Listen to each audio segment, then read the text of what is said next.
Hello, in today's video we got our Chevy Colorado, which recently developed a steering wheel shake as you go faster. So we'll be checking a few things to see if we can figure out what's causing it.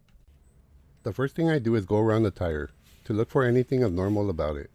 And right away I do notice the wear pattern on it, which I keep a pretty good eye on the tire wear, and I see wear on the edges it's never had before, leading me to suspect a possible tie rod problem.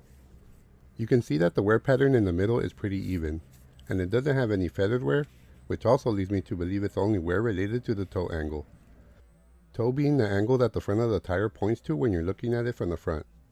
For example, toe in being as if you had your feet pointing in towards each other, and toe out being as if you had your feet pointing out away from each other.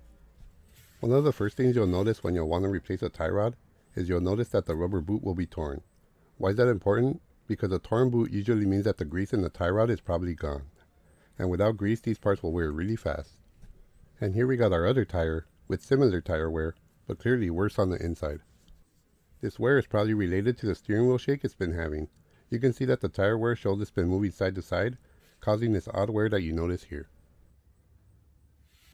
This tie rod boot is torn even worse than the other, so I'm definitely expecting to have some play in the tie rods. Coming up, I'll show you just how to do this. The truck definitely needed new tires, so I used our tire machine to replace them.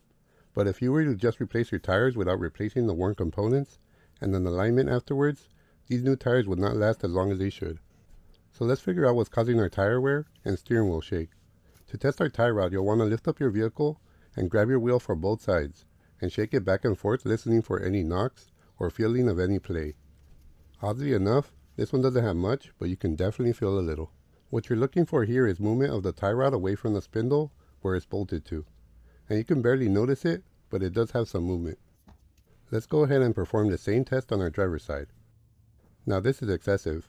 This is definitely what I was expecting based on how bad the truck felt and the tire wear. There's a bunch of play in this tie rod.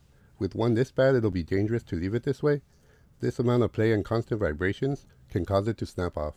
Whenever getting new tires, even if your suspension components check out fine, you'll want to get an alignment, as this will help you give you the most life out of your tires, as well as rotating the fronts to the back every oil change. Well, I hope you found this video helpful and informative. If you did, please click that thumbs up button to support my video and my channel. And please subscribe if you haven't done so.